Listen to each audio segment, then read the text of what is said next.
שלום, היום אספר לכם על המינרל אשלגן, והאם דיאטה עשירה באשלגן עשויה להפחית לחץ דם גבוה והגירת נוזלים, כלומר בצקות, או להגן מפני שבץ מוחי ומחלות לב, ולמנוע אוסטאופורוזיס ואבנים בכליות. שלום, כאן קובי עזרא, המומחה שלכם לרפואה נטורופתית, בריאות וכושר. האשלגן הוא מינרל החיוני לגופנו, והוא למעשה המינרל השלישי בשכיחותו בגופנו.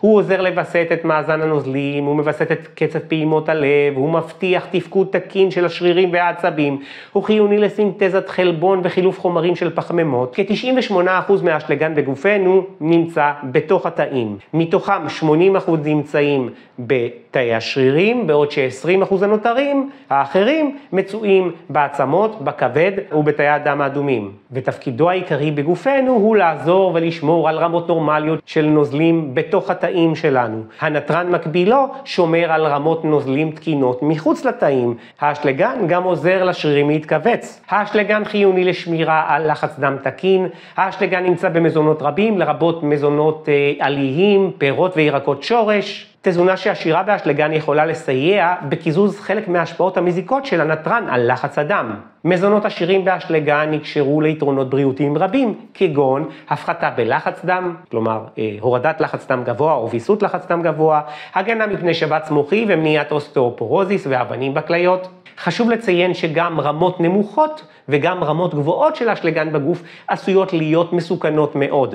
בעוד שרוב האנשים מקבלים מספיק אשלגן מהתזונה שלהם, כשהם אוכלים כמובן בריא, אלו שסובלים ממצבים רפואיים מסוימים, או אלו שנוטלים תרופות ספציפיות, עשויים להצטרך לעקוב מקרוב יותר אחרי רמות האשלגן שלהם. ותמיד עדיף להתייעץ עם איש מקצוע בתחום הבריאות על נטילת תוספי אשלגן כמובן בעת הצורך. למעשה, לפני אלפי שנים, בני האדם הסתובבו על פני כדור הארץ וצדו. האשלגן היה בשפע בתזונה שלהם, בעוד שהנתרן היה מינרל די נדיר, מה שמכונה הדיאטה הפלאוליתית, שהיא סיפקה כבערך פי 16 יותר אשלגן מאשר נתרן. אך כיום, רוב העולם המערבי מקבלים בקושי מחצית מכמות האשלגן המומלצת בתזונתם היומית. חוסר האיזון הזה הוא זה שעומד בסתירה לאופן בו בני האדם התפתחו, ונחשב כתורם מרכזי ליתר לחץ דם. אז נשאלת השאלה, האם לאשלגן ישנה השפעה על הסיכון לפתח שבץ מוחי? אז כנראה שכן. לחץ דם גבוה הוא גורם סיכון מוביל לשבץ מוחי. ולכן אין זה מפתיע שרמות גבוהות של אשלגן בתזונה של בני האדם קשורים לשכיחות נמוכה יותר של התפתחות של שבץ מוחי. היתרונות הבריאותיים של אשלגן, למעשה צריכת אשלגן גבוהה בתזונה שלנו, קשורה ליתרונות בריאותיים רבים.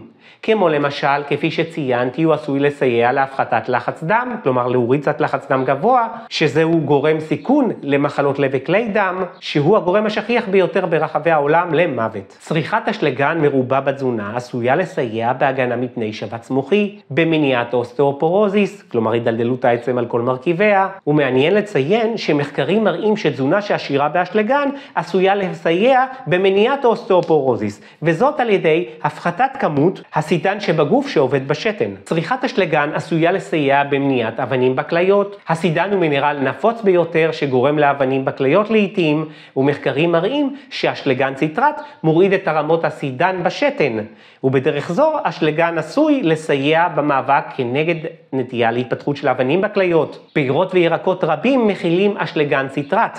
לכן מומלץ לאכול יותר אשלגן בצריכה גבוהה יותר של אשלגן, כמו ממזונות מסוימים, ובמיוחד פירות וירקות, שעלולים להפחית את הסיכון ללחץ דם גבוה ולמחלות לב, וכמובן גם לשבץ מוחי. האקדמיה הלאומית לרפואה קבעה צריכה נאותה של אשלגן. לנשים בגילאי 14 עד 18 היא קבעה 2,300 מיליגרם מדי יום. לנשים מעל גיל 19 ומעלה 2,600 מיליגרם אשלגן. לנשים הרות ומניקות היא קבעה טווח של 2,500 עד 2,900 מיליגרם אשלגן בהתאם לגיל. ולגברים בגילאי 14 עד 18 שנים היא קבעה 3,000 מיליגרם אשלגן ביום. ולגברים בני 19 ומעלה 3,400 מיליגרם אשלגן. ולמעשה ההמלצה לצריכה נאותה של אשלגן עומדת על כ-4,700 מיליגרם ליום. בננות נחשבות לרוב כמקור טוב לאשלגן, אך גם פירות אחרים, כמו משמישים שזיפים מיובשים, תפוחים וירקות, כמו גם דלעת, תפוחי האדמה, שהאשלגן מצוי בעיקר בקליפת תפוחי האדמה. יש לציין שצריכה גבוהה של מלח מגבירה את הנטייה ללחץ דם גבוה, מה שעלול להוביל למחלות לב וכלי דם, בעוד שצריכת אשלגן גבוהה יכולה לסייע ולעזור להרפיית כלי הדם, להפריש את עודפי הנתרן ולגרום לירידה בלחץ הדם. הגוף שלנו זקוק להרבה יותר אשלגן בהשוואה לנתרן בכל יום, אבל התזונה הטיפוסית של העולם המערבי היא בדיוק הפוכה, כלומר אנחנו צורכים יותר נתרן ופחות אשלגן. בכל אופן אוכל לסכם זאת כי האשלגן הוא מינרל ואלקטרוליט שחיוני שממלא תפקיד חשוב, תפקיד מכריע בשמירה על תפקודים שונים בגוף שלנו. והנה אפרט לכם כמה סיבות חשובות לצרוך אשלגן בנוסף למה שציינתי. התפקיד הראשי העיקרי כאן הוא ויסות מאזן הנוזלים. האשלגן עוזר לווסת את מאזן הנוזלים בגוף. זה פועל לצד הנתרן, כלומר האשלגן והנתרן עובדים כאנטגוניסטים אחד לשני, כדי לשמור על מאזן נוזלים תקין בתוך התאים והרקמות, דבר חיוני לתפקוד תקין של התאים ולהידרציה כללית, לשמירה על נוזלים כללית בגוף. התפקיד השני בחשיבותו לדעתי הוא תפקוד השרירים.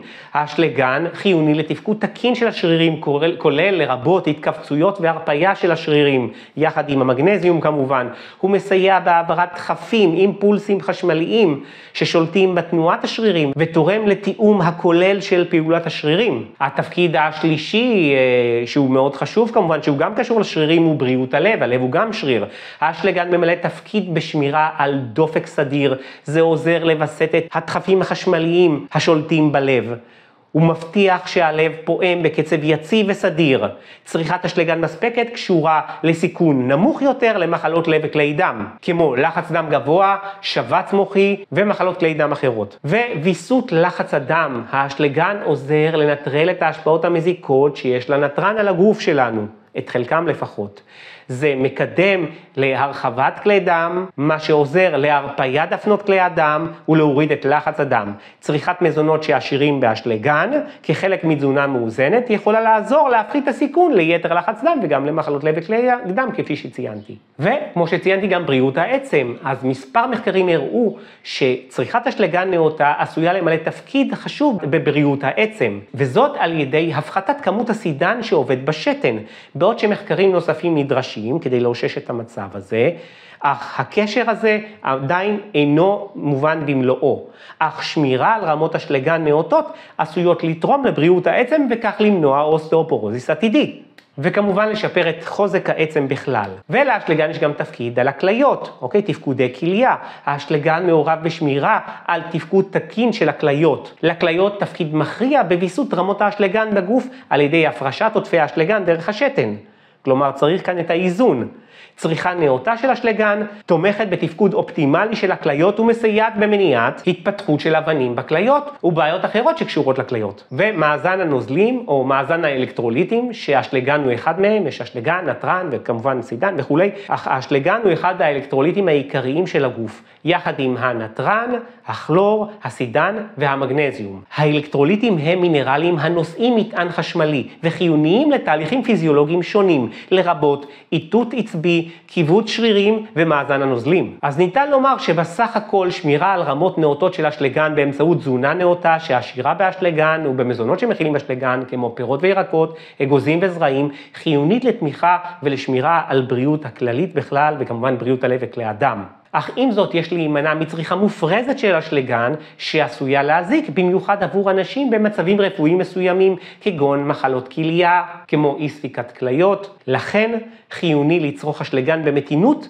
בהנחיית איש מקצוע רפואי בלבד, כמובן באנשים שסובלים במצבים הנ"ל. וכמובן אם יש לכם שאלות אתם מוזמנים לשאול אותי כאן בתגובות למטה ובשמחה אשיב לכם.